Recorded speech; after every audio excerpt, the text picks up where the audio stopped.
Can you hear me? Can you hear me? I can hear you, man. I'm sorry for being late. No, you know what? And then I was like this. I was being entertained by listening to Clifton and him being another. We both from like the same area, DC. He's Southeast. I'm Alexandria / DC, whatever that means. But I could have listened to him tell all them goddamn lies the whole goddamn day, man. Yo, man, that Saints and Sinner got to his head. He really think he goddamn preaching, man. I'm talking about, tell him about the party, son. Tell him about the party. It was number lies in his eyes. With number lies in his eyes.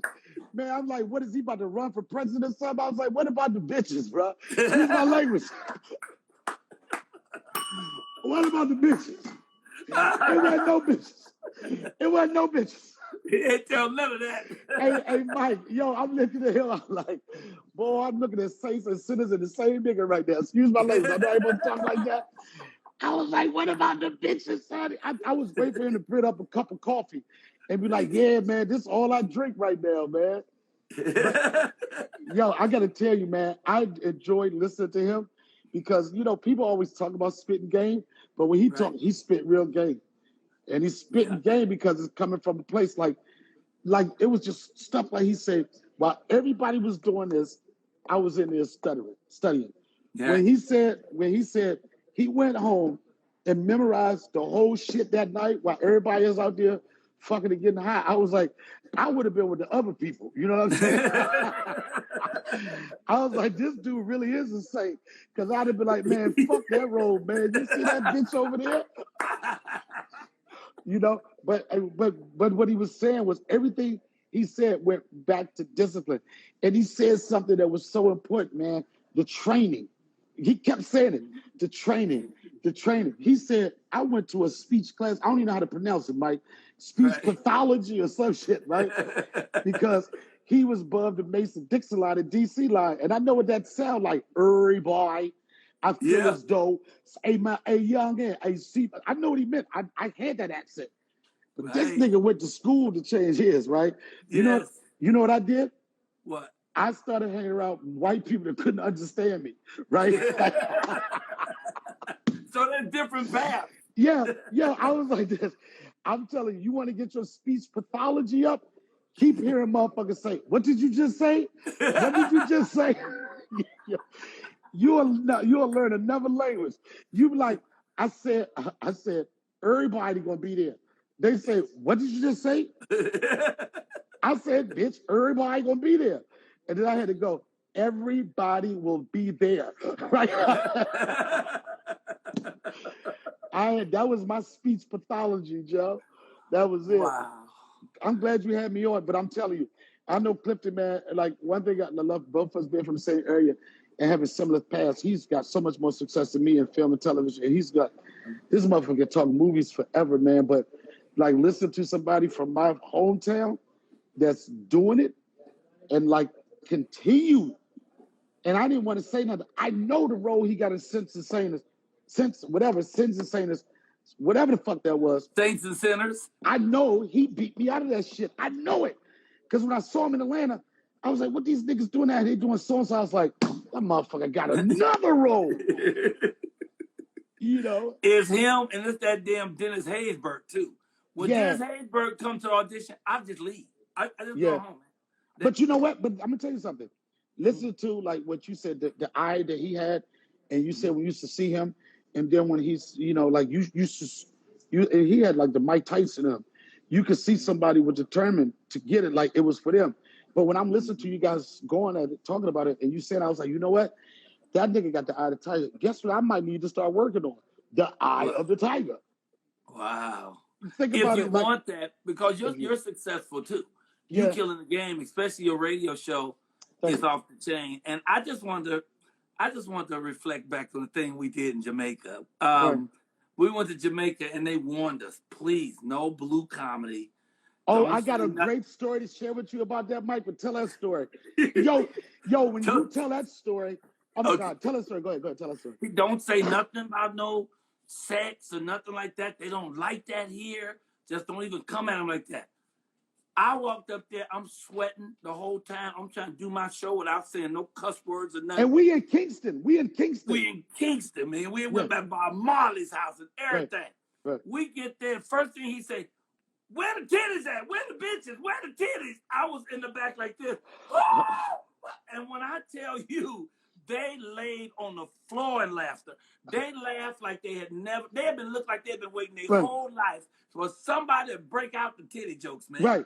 But but it's so funny because me doing a lot of my career in Brooklyn, New York, I was around West Indian culture all the time. You know what I'm saying? Okay. And I know like they really don't like the cursing, the profanity. Right. And I say something. They more of and that's why, like, I know you never been there, but I was like, you're gonna be good because they like the storytelling part. They like you to captivate the audience, and you went up there and did your thing. But it's so funny you said that because I owned it. You know what I'm saying? I wasn't disrespectful, and I owned it. But the Brooklyn came out of me. I was like this, I'm going to make this work. And it's so funny that you tell that story because the other day, I visited some like high-profile friends in the hills, right? And they said that we got some guys that's coming over that have footage of Biggie Smalls' last performance before he was murdered in California. And this last performance, and nobody had seen it, this last performance was in Kingston, Jamaica, Mike. And Biggie was in a motherfucking wheelchair, bro. He'd just been in an accident. They said cancel the show. He didn't do it. And this one, he was at the height of his shit. And he was up there, Little Caesars, they was doing warning. Who the F is this paging me? And then they was doing it. And then one of the hype persons started cursing. Right? Started cursing, and the audience flipped. Just like going back to what you said, the audience completely flipped. They was throwing Heineken bottles, and this is Biggie. They throwing Heineken bottles up there. There was another Jamaican group that came up there that said, no, they was, like, no, down the big and small, they come over here and blah, blah, blah, right? And then you could tell they was the shit on the island. So they say, yeah, nigga, you Biggie, but we whatever. They start killing it. Biggie in the wheelchair, sitting back like, oh, I can't do nothing but just take this shit. Somebody reintroduced Biggie. He turned around that wheelchair, and then he said, the crowd was hyped now. He said, first things first. And he hit that shit, man, and turned the whole crowd around, bro. I was like, and like the parallels of what you said about me earlier was like, he knew that it was off, whatever, but he had to stand up to it and flip it. And I was like, man, that was some of the best footage I've seen in a long time. Wow. I love Biggie, man. For him to leave so early, that was a crime. Him and Tupac, they were great. And I used to hang with Pac in L.A. At least he used to come to the Comedy Store. He loved to laugh. Yo, it's so funny the parallels. We've been around it a while. And like we see other people in their own profession, right? Especially like with the music. It feel like for some reason, it seems like singers and rappers want to be comedians, and comedians want to be singers and rappers, man. You know what I mean? Yeah, but I always look greener on the other side, man. But I know I ain't had no face for R&B. Like, I got man, just a straight comedy face. Like, Mike, I love you, but you got like a regular face like me. You know what I'm saying? Like, yo, we ain't gonna be swooning. You know what I'm saying? We ain't got no swooning. We ain't got no walk in the spot and be like, I want to fuck the shit out of him. But let me get over here and talk to you for 30 minutes. Them joints is going to drop. You know what I'm saying?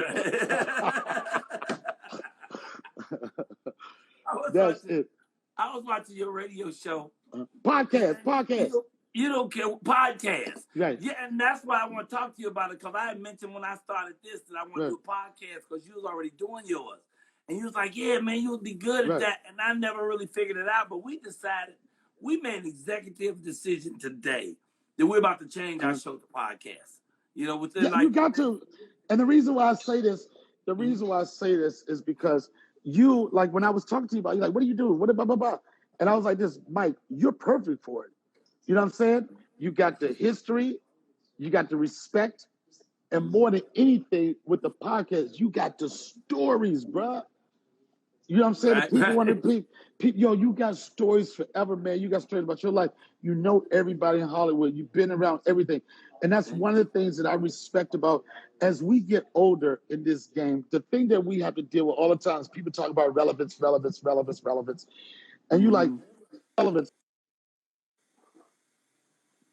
Uh-oh. You stop. Your sound stopped. Okay. I can hear you. Okay. Okay, the thing that we deal with as you get older in this game is like they keep talking about relevance. What makes you relevant? And you know what makes me relevant is my skill set. My skill set makes me relevant. You can have more followers, more money, you can have whatever you want. But go on that stage and watch me mop your ass off that motherfucker. You know what I'm saying? Like, yeah. I ain't seen him in so and so, but you see me now. That's right. You know what I'm saying? That's right. And when I told you, and it was so like, and I'm talking to a person that has as much wisdom and you've been around, like being perplexed, like, wait a minute, what is this? And I was like, this, Mike, it's perfect for you. You can't stop talking. You know what I'm saying? You love to talk. Mm-hmm. And then, like, you're going to, when you do your story, you're going to tell everybody about these punk ass collard greens you make. You know what I'm saying? Yeah. Your mama recipe, yeah, they're going to hear that. They're going to hear that. They're going to hear how you take the peppers and you take the sausages and you cut the onions up and then you got to let it simmer and then you come back and then you take it in there and then you let it simmer and then it goes back. They're going to hear about that. We're going to hear about you and your fried turkey. We know about your fried turkey. Remember he came to the Christmas party when we had the fried turkey? Yeah. Yo, Mike, when I had that fried turkey, I was on you for a whole week, right? I said, yo, give me the turkey nigga's number. He did. He said, give me that turkey nigga's number. Give me that number. He love that fried turkey. I said, where that goddamn turkey? I went out there and caught 2 turkeys. It wasn't even Thanksgiving. I was just getting turkeys. Whenever turkey season was, I'm like, I'm getting these goddamn turkeys, son. But I knew you would. But you know what? It ain't even like you keep saying radio. Like, man, when I tell you it's a perfect platform for you, look at, like, right now, you're just getting started. And I ain't trying to be cocky, but you got Clifton Powell and you got Donnell Rawlings. Not on those separate shows, nigga. The same show. You know? Wow. So you born for this. Going back to my point, I know I talk too much. The thing that I really, really appreciate about this platform, it gives, like, as you get older, it gives you another platform for people to hear you. I've seen what this platform has done for, like, rappers that get older. I've seen what this platform has done for comedians that get older, because you might not see people on the front lines all the time, but they still got a voice and they can be heard. So it's going to be great for you. Oh, nice. I'm starting as early as next week. And you fuck with my man Country, too. So, you know what I'm saying? Like, come on, Country Wayne? No, Country, DC, Country. Oh, Big Country. You talking about Big Country. Yeah, Big Country. Yeah, I forgot. Yeah. He ain't that big no more, but he getting his weight up now. But that's family, 100%, you know? We call him Bobby. Bobby. Yeah. Bobby. He only say Bobby around women. That's what they do. You got a nickname. Everybody else, he Big Country. Yeah. Everybody else Big Country. You see a sister, like, yeah, you talking about Bobby. But you're killing on your show. You say anything. I mean, and your blue is never vulgar. That was deep to me. But this is what the thing, like, people understand, like, when you saw it, and I'm not comparing myself to Richard Pryor. People think Richard Pryor was a vulgar comic or he was profane. No, the characters in his life were profane. The characters in his life were vulgar. You know what I'm saying? So if you're going to describe a character, if you change that character, Clifton can contest to that, then you got to speak the language of which they speak. Exactly. You know what I'm saying? So that's what it is. So it's not like I'm like, then I told this motherfucker, but it's like, who was that? My dad could not have a sentence without saying the word bitch. Bitch.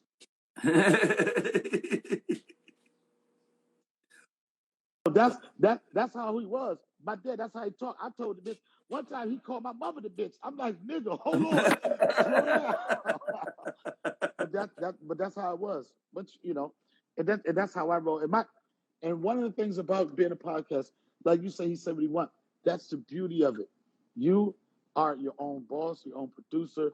You do and you say whatever you want to say. I'm new to it, so I don't have like $1 million sponsors where I have to jeopardize those relationships. But if you come with me and you want to partner with me, you're going to know what you're getting with Donnell. And that's it. You know? Right. It's just, it's the best place for me to be truthful and to be honest. And that's why it's going to work well for you. Oh, man. Yeah, I'm doing it. That's funny. I'm right now, and I just did one. I'm right now at the Improv. I know you ain't been here in a while. This is so crazy. Which improv is that? In New York? Hollywood Improv. You're in Hollywood today, or the machine is there? No, not the machine. Don't call the machine, Mike. You gotta get different words. Yo, get somebody else to talk to you, nigga. Yo, Mike, yo, you better get somebody, yo. He said, no, don't call it the machine. Yo, Mike, I gotta talk to you. You gotta get some different words, Mike. Yo, nigga, we're gonna record it. No, we're not gonna broadcast it. We're gonna stream it, all right? We're gonna stream it. Yeah, I've been lucky enough for them to let me use the facility to do my production. It's like little to nobody here, but throughout the whole pandemic, they've been great to me, man. I've been able to continue to produce my podcast and continue to create some content. So it's been a great relationship. But you're living in LA? I live on the road. I'm in the streets, but I've been in LA. Oh, I thought you was in New York, though. No, I mean, I still spend time in New York, but like I've been a goddamn gypsy probably for the last 7 years. You know what that life is. Yeah. You know? Yep. And your little boy is beautiful. That dude, you said yesterday you was playing with your kid. I said, let me go see who the kid is. Austin? Austin, yeah. Y'all just look like y'all just had so much fun. I saw you marching a bunch of kids through the street. Yo, one of my good friends be military. Yeah, them kids disrespect them Hollywood ass kids. Yo, I thought it was gonna work, right? I was like, you're gonna listen to me. You understand that, Mike? They was like this. No, they told me we don't want to be a military. And I asked them, why don't you want to be a military? They said, because it stinks. They said my military stink. They said I was the worst military officer ever, said. They was disrespectful. I was going left. They was going right.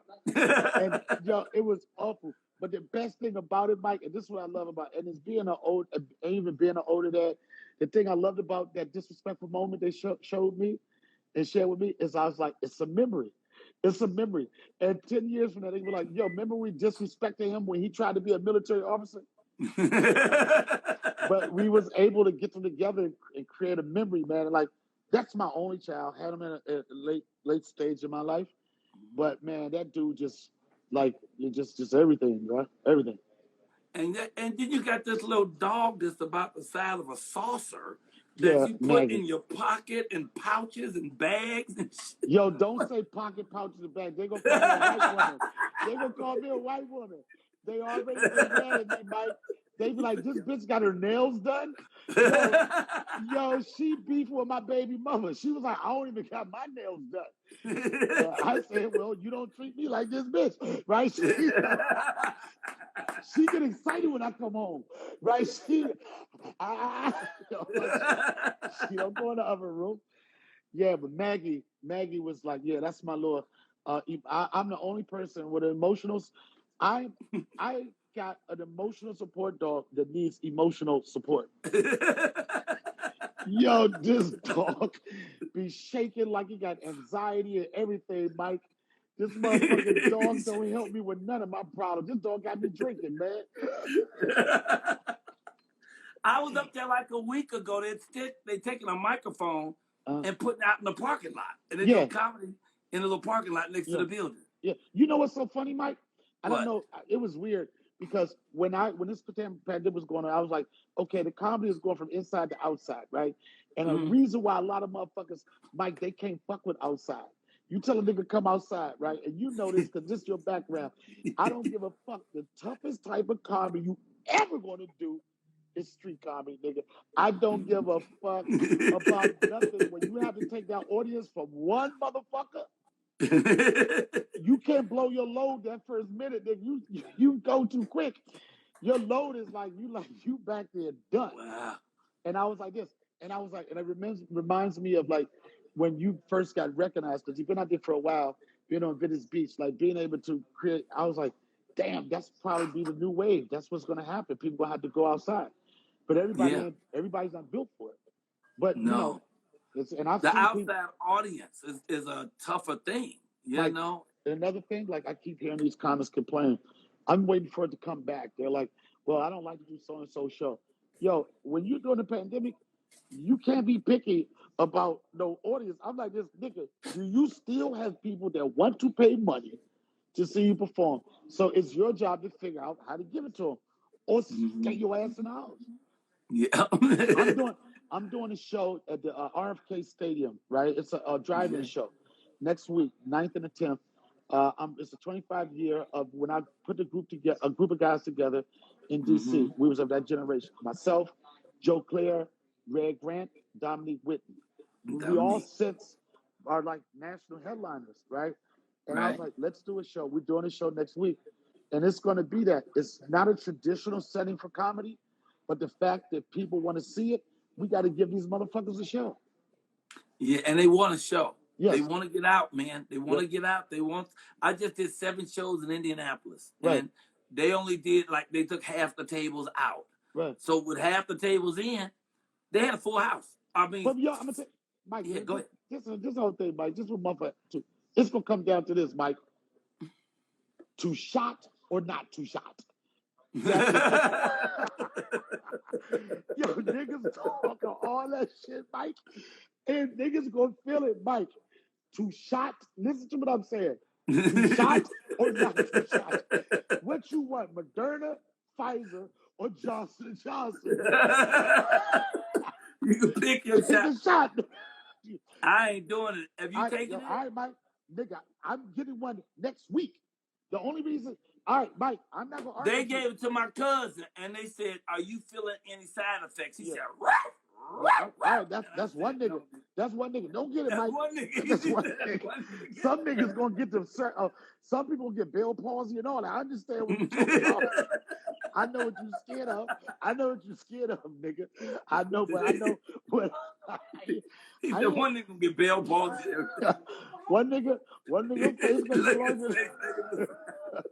That's what niggas say, but yo, I'm telling you, I'm getting this nigga next week, and the older, hey queen, yo, you a queen, ain't queen, that's a queen. Yo, I'm just trying to hide for this. Hey Mike, I gotta tell you one other thing, man. I thought about you the other day because I was visiting a friend, right? And I visited a friend in Lamar Park, right? And I said, I want to get my car washed. I went around the goddamn street. And you know where I went, son? I went to Crenshaw Car Wash, right? Okay. And I'm looking across the street, and I'm seeing the Maverick Room. And I thought about you, bro. Maverick Flats, yeah. Maverick Flats. Yo, I was like, because they changed the name. And I remember, because, I came out there, and I had a ball. Them real niggas came in there with them suits. They all had good suits on, nigga.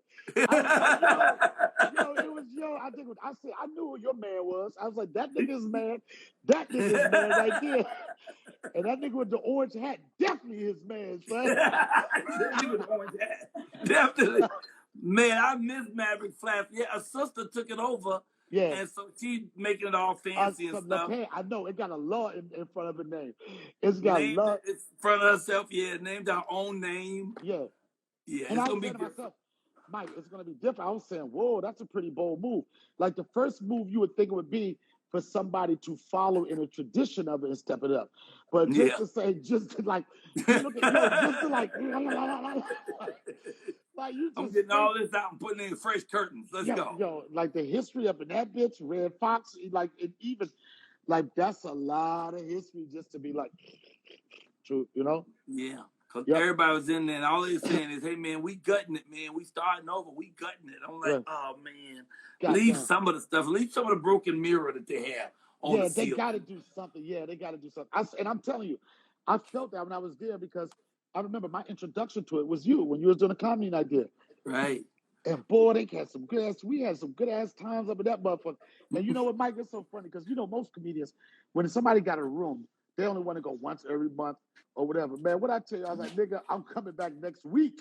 I said, I'm coming back next week. We had so much fun in there, man. Yeah, it felt black. It felt good. It felt right. That was man. A great group. Let me ask you this. How often do you do the podcast? I do it every week. Every day? I do it every week. I try to do it every week. About the last 3 months, I wasn't being as consistent as I was. There was a lot of things going on. But now I'm back in stride. We got a good groove.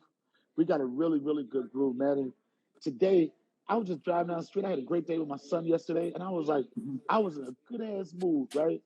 And then when you're in a good mood, Mike, you know what they try to say? He on something.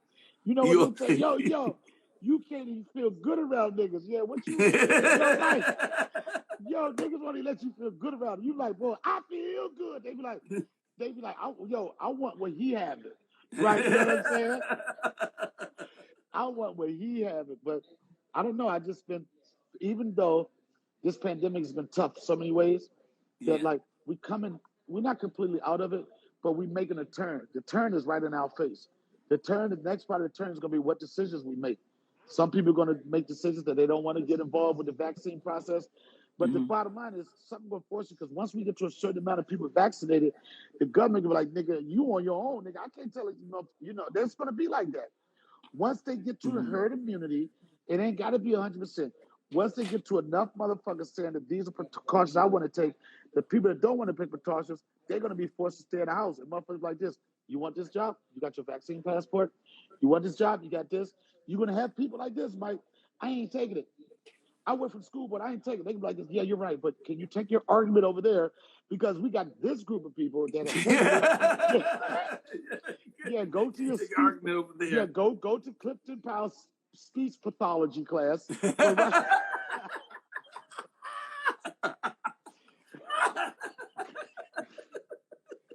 Go to the speech pathology. That nigga's pronounce words that you have to go to a pathology class to even be able to pronounce. And then he went to about 5 or 6 different character voices, brother. I'm gonna tell you something, man.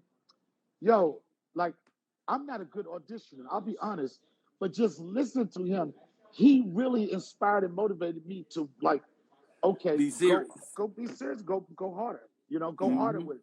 Because what he made clear was sometimes, you got to go get an opportunity. But like, he could have, like, that role, he was like this, who's reading for so-and-so? He was adamant about it. He took the next step. He went harder. He was like, all right, you're not going to tell me no. And those are the people that get roles. Those are the people that go wrong. And it might not be the most talented, but it could be the most aggressive person. Yeah, a lot of times a person get a role that wasn't even written for their type of person. And they walk in and change it. Just so funny. When I first started auditioning, Mike, my agents would send me out on roles. It'll be like beach body hunk, like tall, dark, handsome hunk, bodybuilder, everything. I was like, nigga, y'all just want me to come out here? I'm like, nigga, I don't look hunky at all, right? But then what I realized is, like, yo, we got to get you in the room. You got to get in the room. You got to get in the room. And sometimes, like, what you go in for, you might not get it, but you made them see something else that they can use you for. Yeah, that's what I did. I went for the pimp for Eddie Murphy's movie with the big broad. Norbit? Yeah, for Norbit, right? You know, Mike, Charlie Murphy wrote the first screenplay for that. Oh, yeah, I heard that. Yeah, it came off of a joke. We were touring together, and he had this joke, and him and Eddie had a conversation, and the joke turned from that to, oh, shit, this could be a movie. And I remember Charlie Murphy, he got some racks. And we was making okay money Chappelle Show, but not no 6-figure shit. And them motherfuckers threw 6 figures at him, and Charlie said, I'm hibernating in a hotel for 30 days, right? That motherfucker went to a bullshit-ass hotel and banged that motherfucker out. And then that was it. Damn. Yeah. I went for a pimp part. I didn't get it, but the shit I was putting down was so awesome. They said, let's make him a barber. There you go. We gonna give him something, because I was like, I came in dedicated for that shit. That's what it is. Just sometimes you like, first thing I ever booked was something on Law and Order where I auditioned to be a parking lot attendant, right? I didn't get that role, but they casted me as an African cab driver, right? So my agent was like, yo, you booked, kid, you booked. I was like, I booked it. She said, yeah. She said, well, you didn't book that, but they want you to play African cab driver. So I said, oh, should I practice an African accent, right? She said, no, don't ever do that. Don't ever do whatever you did in the audition, do it. But I was like, I don't know if this bitch old or not, but this nigga just said African cab driver. How am I have a regular Brooklyn, D.C. voice as an African cab driver? She was like, no, don't do that. So I took it upon myself to work on the accent, and it wasn't great. But I remember when I went on set, Arthur Formey, he's a director, executive producer. He's been there for years. First thing he said when he saw me, he was like, can you do an African accent? And I looked at him, I said, it was this one. And she was bleeding from her leg. She get out, she figured to a person, there was a gun in it. There was a gun in it? Yes. I got scared. Whatever. I went right to the accent because I said, fuck it, I can't listen to her. I got to prepare myself for anything. That's how that happened. Damn. I love Law and Order. I would have loved to do a Law and Order. Well, you got a gang of questions. I got to look in here, see what they want to ask you. Oh, wow. Okay. Did you make up the opening line of the Chappelle Show? I think they're talking about the closing line, Rich Bitch, that line. I think that's what they're probably talking about. Yeah. And I didn't make up that line. That line was something that was part of Dave Chappelle's stand-up years ago. But him and Neil, because they were so close to each other coming up, they knew like if somebody had a punch they could use for this sketch or whatever, they would. So it was because of another joke he had. But the interesting thing about it, that line almost didn't happen because at the time we were shooting in Harlem. We didn't have a big budget, so we were on a hot street. We couldn't turn the lights off and like stop production. We had to catch the light. So I had to drive this truck. I didn't have no driver's license. They didn't ask me, right? I was like, I ain't gonna lose this job because I ain't got no license. Nobody, no ask, don't tell. So I had to drive up to the light, and the reporter was sitting on the side of the fucking street on an apple box. I had to stop the truck, take the keys out because we couldn't have the engine sound going, and I had to hit the line. I'm Rich Bitch.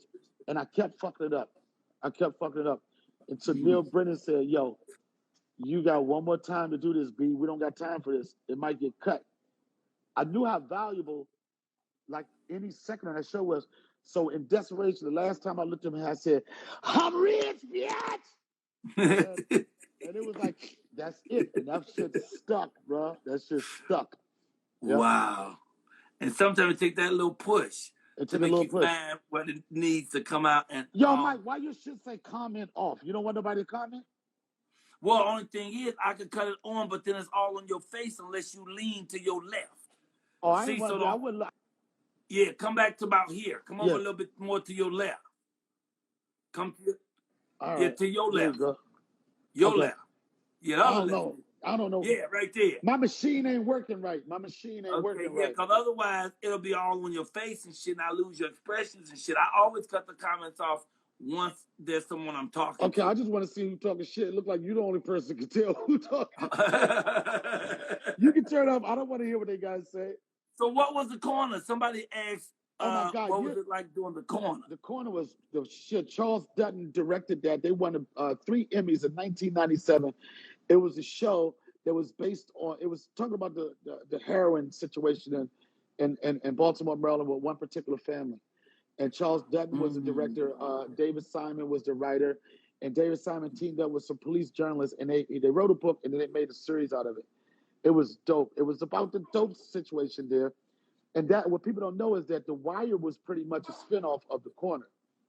I played I played a dope fiend in that shit, right? And the crazy thing about it, I thought I bombed in this audition. Jackie Brown Carmen was the casting director at the time, and I was new to fucking acting, and I thought I was having a bad audition. And she said, Donnell, it's okay. God is in the room. Just take a deep breath, and you'll be all right. And I did. I still thought I fucked up. So when I got the role, when I met with David Simon, I was like, what? Why me? I was like, I said, I thought I fucked up in all this. He said, we love the fact that you threw away the lines. You threw away the lines, right? You wasn't married to the line. And then you didn't fall into the stereotype. Because everybody that went in, they knew he was a dope fiend. So they was talking like, yeah, man. Yeah, leaning. They didn't want to see him like that. They wanted to see how he was not high. They wanted to see if he had a sense of humor not being high. So I played it like that. And that's how I got the role. And I want to take a time out and shout somebody out. Tasha Smith, right?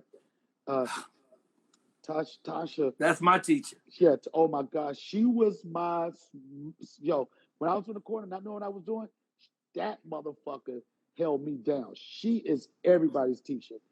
And she's the best. She's the best. She helped me through that, man. And I'm so happy with all the success she's getting right now. She was so goddamn dope with that. And then as a result of The Corner, David Simon is known to work with, he's really loyal to like cast that he create. So he brought me back to be on The Wire. Another fact that nobody knows, on The Corner, the cover was was T.K. Carter, Candy Alexander, and I forget and Sean Nelson. They were the cover, right? But that was the original photo they was going to use to promote this HBO series. The original photo that they pitched was me in the Dope Fiend Lean as a silhouette. Wow. HBO thought it was too graphic, so they had to switch it. But I'm going to look around for it. But I got the original picture of what they pitched, but didn't get approved, and it did something else. But that was a great experience. Somebody asked, "Do you still go to the Bird?" What's the Bird? Bird is like it's like a well known like a bar in Hollywood that a lot of artistic artsy people go to. Cheap drinks, good chicken. It's just one of those spots. It's right by UCB, right by the theater over there. It's a good spot. Wait, it's in Hollywood? Yeah. I never heard of it. Yeah, Bird. It's been around for a while. Yeah. The Bird. Okay. Yeah. Wow. Yeah, but it's a white spot, Mike. Come on over. Cross over, Mike. Oh, there. Okay. I don't know about that. I drove past that and waved. I remember that time Louis C.K. came and bumped Nigga Night. And me and you was the only niggas there that night. Remember? We was like, what the fuck is going on? It was on a Monday night, D-Ray night. And it was a Monday night, and Louis C.K. wanted to run a set, and he bumped the whole night. And we was looking like, where did all the black people go? And he bumped every black comedian in Hollywood.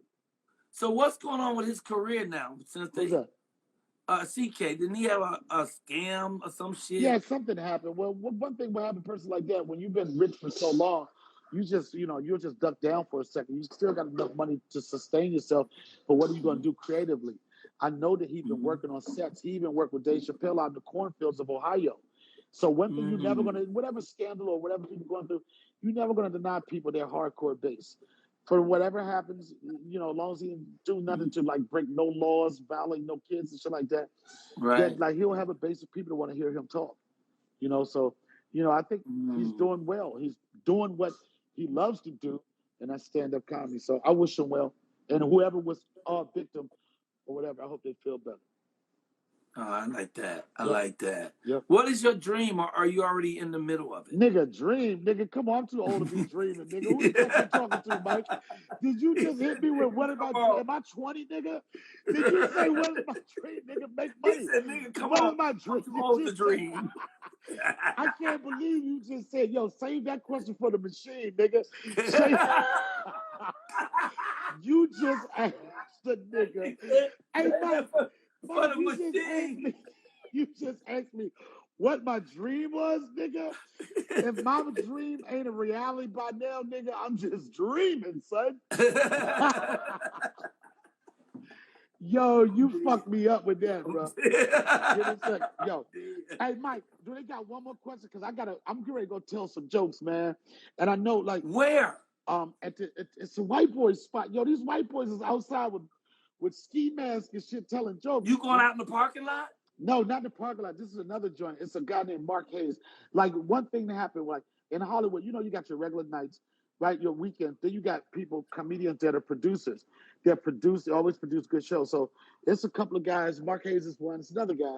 They've been producing shows. They just found, like, these little outdoor spaces that adhere to whatever the COVID mandate is, and people are coming out. It was fucking 90 degrees today. You know what I'm saying? So people like that, like, it's coming back slowly, but it's coming back, and I'm going out to I got to keep my chops going. Where's the spot? Can I come? You got to, it's inside my phone right now. I got the flyers and shit. Yeah. Oh, okay. I can send to you, but I don't. Text the info to me, man. Yeah. It could happen. I might come and do it, because you got to keep your chops up, brother. Man, guess what, though, Mike? The funny thing was, what? Yo, niggas like, how do you feel to get back to work? And I was like, nigga, I was in the cornfield, nigga. I worked, Mike, the whole ass pandemic. I was cracking jokes, nigga. The whole ass pandemic. We was fucking outside. We was masking it. Shout out to Team Chappelle. Shout out to everybody at the pavilion. Shout out to everybody that through this pandemic that has worked with us to try to create the safest environment to do what we love to do, make people laugh, and give people experience that they love to experience, and that's fucking engaging other people. So Mike, they gonna talk shit. I can't believe whatever. I ain't gonna stop living, son. That's right. I can't, man. I can't. I refuse to. Brother, thank you, man. Thank you. And you gave me way more time than you said you would. And I would have gave you more if Clifton Power, old long nigga didn't keep on talking. This nigga can talk about movies forever, but I love that brother, man. I love that brother too, and I love you, man. Right. Tell people how they can find you, how they find the podcast. Google me, Donnell Rawlings, nigga. Donnell Rawlings. Google.